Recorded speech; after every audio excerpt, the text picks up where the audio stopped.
کرنا چاہیں گے وہ مومن نہیں ہے. ہاں انہوں نے ایمان لایا ہوا ہے، مسلمان بھی ہیں، نمازیں بھی پڑھتے ہیں، حاجی بھی ہیں، زکوٰۃ بھی دیتے ہیں. اس کے لیے میں مختصر سی آپ کو ایک بات بتاتا ہوں.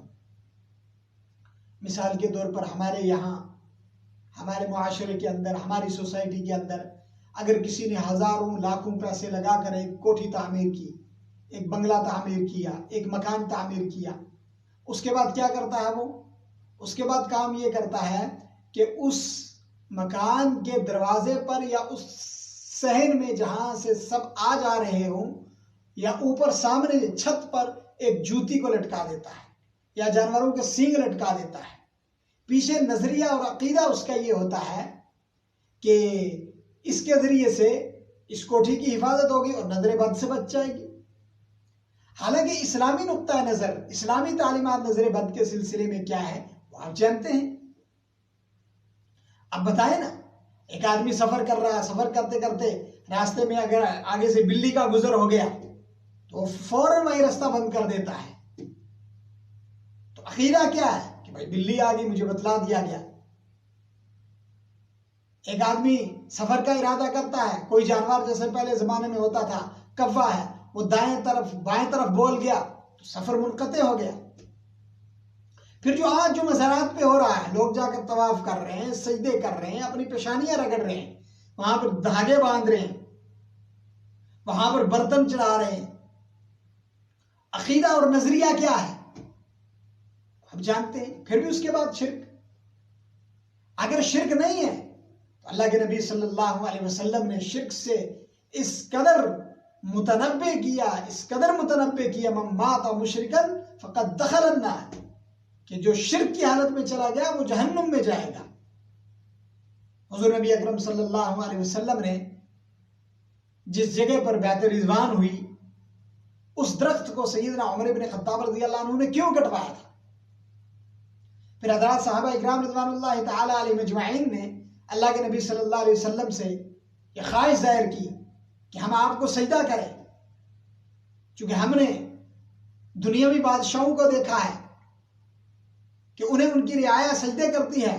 تو اللہ کے نبی صلی اللہ علیہ وسلم نے فرمایا کہ اگر کسی کو سجدے کا حق ہوتا، اختیار ہوتا کرنے کا، تو میں بیوی کو حکم دیتا کہ وہ اپنے خاوند کو سجدہ کر دے. تو یہ جو مزاروں پہ سجدہ کر رہے ہیں، اچھا ہمارے یہ جو سجدے کا تصور ہے وہ ہے ہی الگ ہے کہ بھائی سجدہ صرف نماز میں ہوتا ہے. بھائی سجدہ جھکنے کا نام ہے، سجدہ کی حیثیت بنانے کا نام ہے، سجدہ کی کیفیت بنانے کا نام ہے. ابھی ایک حضرت صاحب نے نہیں کیا اپنے پیر کو، اپنے بزرگ کو سجدہ، وہ چلے گئے جا کر جھک کے. ٹھیک ہے، پاؤں کو بوسہ دینا ہے، ہاتھ کو چومنا، یہ جائز ہے، اس کی شرعی حیثیت ہے. لیکن آپ بتائیں وہ کس کیفیت کے ساتھ کیا جائے گا؟ بھئی آپ اتنا دروازہ شرک کا کھول دیں گے، اس پر تعویلیں کرنا شروع کر دیں گے تو پھر کیسے مسئلہ حل ہوگا؟ تو اس لیے شرک بڑا ایک عظیم جرم ہے. اس سے بچنے کے لیے اپنے آپ کو بھی تیار کرنا ہے، اپنی نسلوں کو تیار کرنا ہے. میں نے کل کے درس میں آپ کو بتایا تھا، اللہ کے نبی صلی اللہ علیہ وسلم نے 7 جو بڑے ہلاک کرنے والے گناہ بتائے ہیں، ان میں سب سے پہلا گناہ جو ہے وہ شرک ہے. الا انبئکم باکبر الکبائر، میں تمہیں سب سے جو بڑے گناہ ہیں ان میں سے سب سے پہلا گناہ الاشراک باللہ، وہ اللہ کے ساتھ شرک کرنا ہے.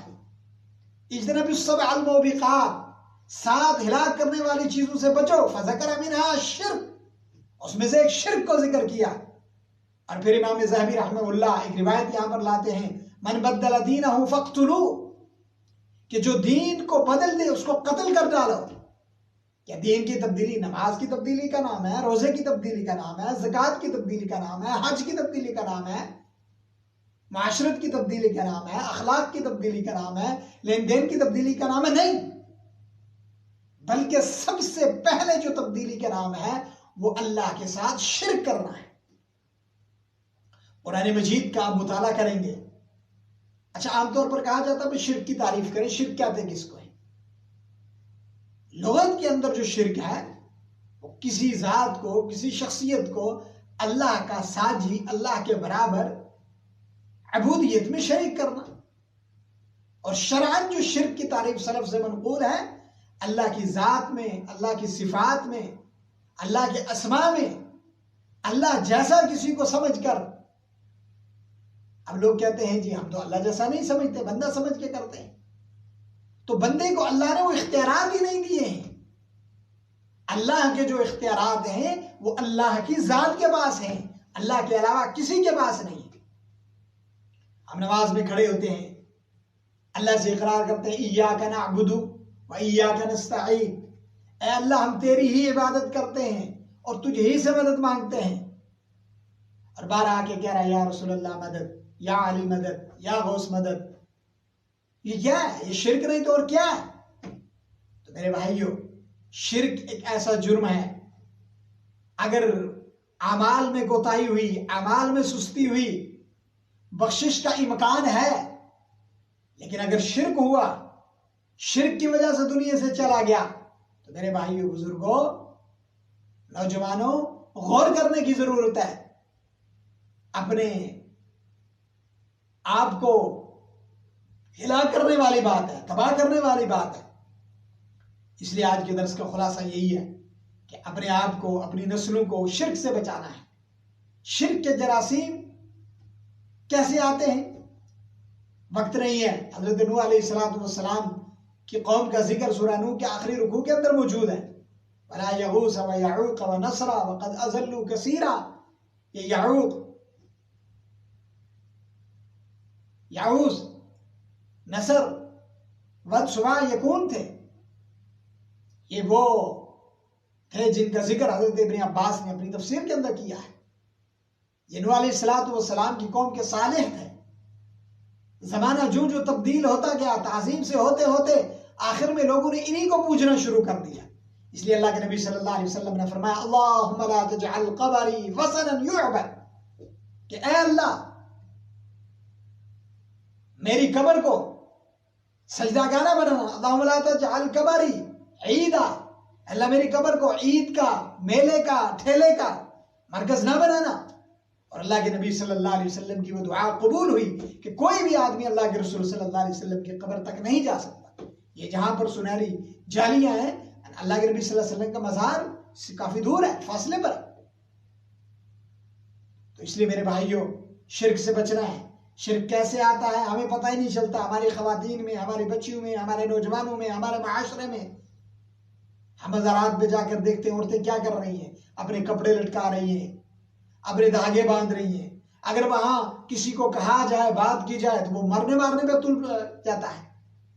تو یہ کس کی ذمہ داری ہے؟ یہ میری ذمہ داری ہے، آپ کی ذمہ داری ہے، علماء کی ذمہ داری ہے، خطیبوں کی ذمہ داری ہے، مقررین کی ذمہ داری ہے۔ اس کو کون بیان کرے گا؟ تو اس لیے میرے بھائیوں، شرک جیسے عظیم جرم سے اپنے آپ کو بچانا ہے۔ یہی آج کے درس کا